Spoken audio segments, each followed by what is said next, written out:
Morning guys. Ganito lang ginagawa ko, paikot-ikot lang.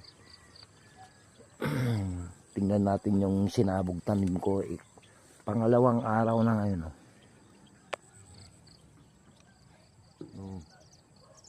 Kumakapit na yung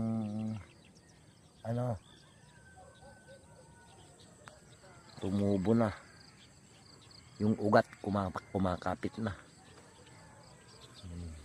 Ito yung pag may 15 days na to, abunuan ko na.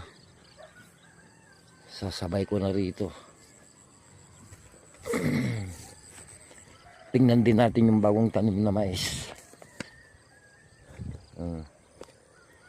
Meron na, lumabas na yung mga mais. Lumabas na rin, Yan,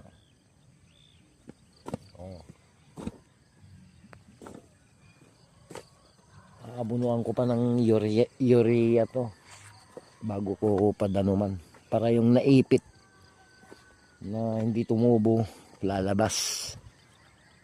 Pagkatapos nun, after 2 days, i-sprayan ko ng herbicide para mamamatay yung damo. Ito naman yung naunang mais ko. Kalahating hektarya yan yung nauna.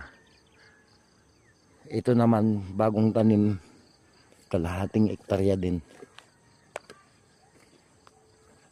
At itong palay, panay kalahating hektarya. Yan, gang doon sa dulo. Ayan. Meron pa yung maliit na gulayan doon sa harap ng bahay. Pang kusina. Pag may sobra ibenta. Ganyan lang ang buhay natin. Tsaga-tsaga lang. May nagpautang.